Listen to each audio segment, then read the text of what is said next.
So I'm Tom Holmes, I'm founding director of Brand Performance, the leading digital transformation consultancy in the UK. And what we do is we drive the outcomes, the business outcomes you want to achieve from your Oracle programs, and our clients want to achieve for their Oracle programs. And today I'm delighted to be joined by Adele Burke, who is our leading practitioner in supporting clients to get the best out of their Oracle technology. So morning, Adele. I imagine it's quite hard to get what you want out of Oracle. You've got to be really clear, Tom, from the beginning why you're doing the transformation. So you've got to know what your drivers are. You've got to have that conversation with the client. I always go in, I want to understand what's driving this transformation, what do you need it for? And invariably it's not just one thing. There's often a lot of stuff going on in businesses that tie together, so there can be internal forces and external forces, but it's understanding what that is, and then it's getting them to sort of understand what the scope of it is going to be when we start to put a technology on it. So from our perspective as a kind of client, what does that first conversation feel like? So how do you discuss this and agree this? Presumably it's at an early stage as well. A very early stage. I mean, I go in with the team and we start talking about, tell us what's prompted this, tell us what you're looking at, where are you in the process, because sometimes they've already got their eye on a technology that they want. And you have to bring it back sometimes and say, look, it isn't about getting a bit of technology. That isn't going to give you your transformation. That will be the vehicle for your transformation. That will drive your transformation in the business. But all the stuff that's going to be happening around the transformation is owned by you in the business. So it's really a vehicle for that transformation. It's not the end result. So you mentioned that kind of clarity which is required. Presumably it's a question about aligning everybody behind a kind of single vision. But in some of the organisations that's not easy, right? Oh, completely, Tom. Some of the best transformations I've worked on have had real ownership at the top on these transformation programs. So they're really owned by someone, they're really visible, they build a team, a cross-functional team. When I say cross-functional, I mean it's not just client, it's partners, it's SIs, it's people like us. We're all part of one team that understands where we're going, what we're delivering.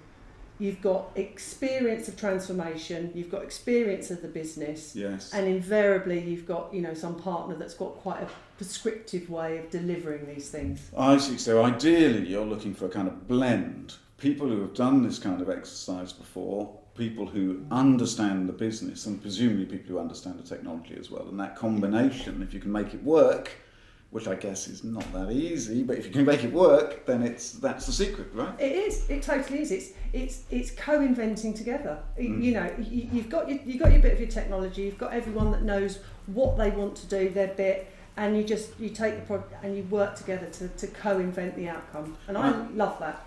And I know that you work in some of the more difficult and larger entities. So in the Oracle world, I know that you've been doing this exercise at one of the largest public sector organisations actually in the country, if not Europe, and previously at big organisations who drive transport and stuff like that. So you're talking to really operational people who aren't used to change, right?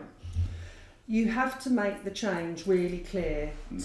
You have to share it in a language that everyone understands. Right. It's no good just having something theoretical up here. You have to say what it means to the business, because what happens as you go through the journey, and it is a journey, there's a big impact on the business. There's end-to-end impact on the business, and when you start talking about stuff that is in the technology sphere, such as mobile technology, manager self-service, employee self-service, all those great things that we know and love, a lot of businesses have never heard those terms before. So you have to really be able to say, this will mean this for you in your business. You have to put it in that context. Right, so make it really tangible. So when you're working at kind of operational depot or something like that, you've got to turn it into real meaning for the people who are actually going to be affected on the ground. Because presumably they don't care about digital transformation, they don't care about efficiency, effectiveness, transforming the way the business works. What they care about is what changes for them tomorrow, right?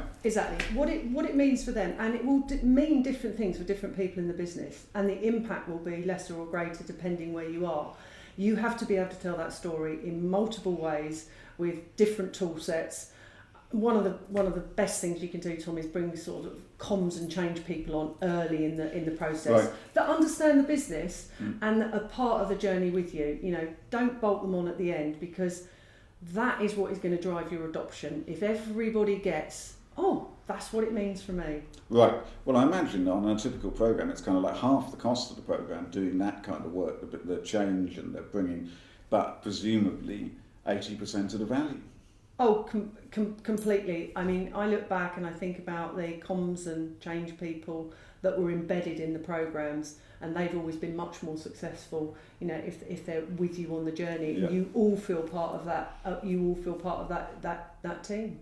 You know? So you mentioned leadership being really important. Why?